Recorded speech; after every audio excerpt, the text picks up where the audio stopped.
ترکی میں ترک صدر رجب طیب اردوان کے خلاف ایک اور نئی فوجی بغاوت کی سازش سامنے آئی ہے۔ استنبول کے پروسیکیوٹر کے مطابق 158 فوجی اہلکاروں کو فتح اللہ گولن گروپ سے تعلق پر گرفتار کر لیا گیا۔ یہ وہی گروپ ہے جس نے 2016 میں ناکام فوجی بغاوت کی تھی، اب دوبارہ متحرک دکھائی دے رہا ہے۔ ترکی کے سیاسی حالات میں حالیہ کشیدگی اس سازش کے پیچھے کارفرما سمجھی جا رہی ہے۔ ڈونلڈ ٹرمپ نے خود تسلیم کیا، ایران نے اسرائیل کی اینٹ سے اینٹ بجا دی۔ امریکی صدر ڈونلڈ ٹرمپ نے نیٹو چیف کے سامنے کہا کہ انہوں نے ایسی تباہی کبھی نہیں دیکھی۔ ایران کے بیلسٹک میزائلوں نے اسرائیل میں خوفناک تباہی مچائی۔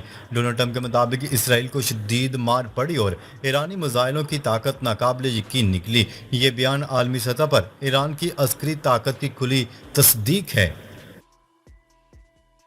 امریکہ اور اسرائیل اثر و رسوخ کا خاتمہ، نیا عالمی بیانیہ جنم لینے لگا۔ ایران کی جانب سے مزاحمت نے ثابت کر دیا ہے کہ اسرائیل ناقابل تسخیر نہیں۔ اگر مسلمان ممالک امریکہ کو اپنے فوجی اڈے دینا بند کر دے تو امریکہ بے بس ہو جائے گا۔ ایران نے ثابت کر دیا ہے کہ جرأت اور مستقل مزاجی کے ساتھ بڑی طاقتوں کو بھی جھکایا جا سکتا ہے۔ نیا عالمی بیانیہ ابھر رہا ہے۔ ایرانی جوہری تنصیبات تباہ نہ ہونے کی رپورٹس پر ڈونلڈ ٹرمپ امریکی میڈیا پر برس پڑے۔ 3 روز قبل امریکہ نے ایران کی جوہری تنصیبات پر بمباری کی اور صدر ڈونلڈ ٹرمپ نے بتایا کہ امریکی طیاروں نے فوردو، نتنز اور اصفہان جوہری سائٹس نشانہ بنایا، جبکہ ساتھ ہی ڈونلڈ ٹرمپ نے ایران کی جوہری تنصیبات ختم کرنے کا دعویٰ کیا تھا۔ امریکی نشریاتی ادارے CNN کی رپورٹ کے مطابق امریکی انٹیلیجنس جائزے میں یہ بات سامنے آئی ہے کہ گزشتہ ہفتے ایران کی 3 جوہری تنصیبات پر امریکی حملے سے بنیادی مواد تباہ نہیں ہوا۔ امریکی صدر سے ترک ہم منصب کی اہم ملاقات، دو طرفہ تعلقات، علاقائی مسائل پر گفتگو۔ امریکی صدر ڈونلڈ ٹرمپ کی ترکیہ کے صدر رجب طیب اردوان سے ملاقات کے دوران دو طرفہ تعلقات، علاقائی مسائل پر تبادلہ خیال کیا گیا۔ ترکیہ کے صدر نے غزہ میں انسانی بحران کے خاتمے کے لیے بات چیت کی اہمیت پر زور دیا۔ ترکیہ کے صدر رجب طیب اردوان نے گفتگو کرتے ہوئے کہا کہ امریکی کوششوں سے ایران جنگ بندی کا خیر مقدم کرتے ہیں، امریکہ کے ساتھ تجارتی حجم کو بڑھانے کے لیے دفاعی تعاون بڑھا رہے ہیں۔ توانائی، سرمایہ کاری اور ڈیفنس کے شعبے میں دو طرفہ تعاون بڑھانے کے مواقع ہیں۔ برطانیہ کا ایٹمی ہتھیار لے جانے والے لڑاکا طیارے خریدنے کا اعلان۔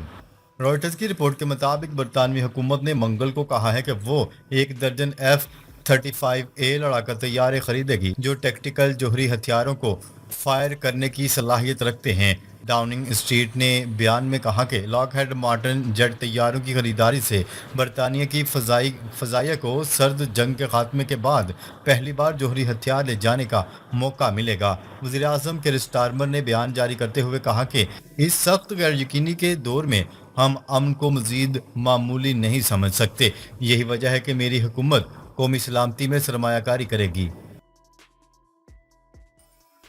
ایران کا میزائل حملوں پر قطر سے اظہار افسوس، تکلیف پر معذرت خواہ ہیں۔ ایران کی جانب سے العدید ایئر بیس پر میزائل حملوں پر قطر سے اظہار افسوس کیا گیا اور کہا گیا کہ حملے میں تکلیف پر معذرت کی جاتی ہے۔ قطر میں موجود امریکی اڈے پر حملے کی وضاحت کرتے ہوئے ترجمان ایرانی وزارت خارجہ نے جاری بیان میں کہا ہے کہ قطری بھائی بہنوں کو تکلیف پر ذاتی طور پر افسوس ہے۔ امریکی ایئر بیس پر حملہ قطر کے خلاف نہیں تھا۔ قطر کے ساتھ تعلقات میں انتہائی احترام برقرار ہے۔ غزہ میں اسرائیل حماس جنگ بندی چند دنوں میں متوقع، ڈونلڈ ٹرمپ کے ثالث کا دعویٰ۔ امریکی صدر ڈونلڈ ٹرمپ کے غیر سرکاری ثالث نے دعویٰ کیا ہے کہ اسرائیل اور حماس کے درمیان جنگ بندی اور یرغمالیوں کی رہائی کا معاہدہ چند دنوں میں ممکن ہے۔ ٹائمز آف اسرائیل کے مطابق بشارہ فلسطینی نژاد امریکی سیاسی کارکن ہیں اور انہوں نے مصر و قطر کے ساتھ مل کر ثالثی کے عمل میں اہم کردار ادا کیا ہے۔ اسرائیلی فوج کو ہتھیاروں کی قلت کا سامنا، امریکی عہدیدار کا انکشاف۔ اسرائیلی فوج ایران کے ساتھ 12 روزہ شدید جنگ کے بعد ایک بار پھر مکمل طور پر تیار ہو گئی ہے، جبکہ اکتوبر 2023 سے غزہ کی پٹی میں جاری جنگ اور گزشتہ موسم گرما میں حزب اللہ کے خلاف لبنان میں ہونے والی لڑائی بھی جاری ہے۔ ایسے میں رپورٹس آ رہی ہیں کہ اسرائیلی فوج کو ہتھیاروں کی قلت کا سامنا ہے۔ غزہ میں فلسطینی مزاحمت کاروں کا حملہ۔ جنوبی غزہ میں فلسطینی مزاحمت کاروں نے کامیاب کارروائی کرتے ہوئے 7 اسرائیلی فوجیوں کو ہلاک کر دیا۔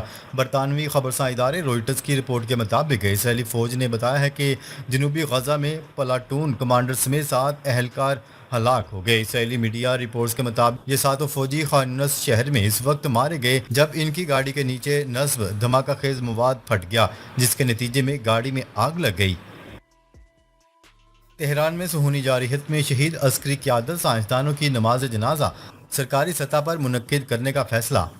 ایران پر صہیونی جارحیت میں شہادت کا مرتبہ پانے والے اعلیٰ عسکری کمانڈروں کی نماز جنازہ ہفتے کو تہران میں سرکاری سطح پر ادا کی جائے گی، جس میں عوام، سرکاری حکام اور مذہبی شخصیات کی بڑی تعداد شرکت کرے گی۔ ایران کے خبرساں ادارے تسنیم نیوز کے مطابق 13 جون کو صہیونی ریاست نے ایران کے خلاف بلا اشتعال جنگ چھیڑی، جس کے دوران ایران کی جوہری، عسکری اور رہائشی تنصیبات پر فضائی حملے کیے گئے۔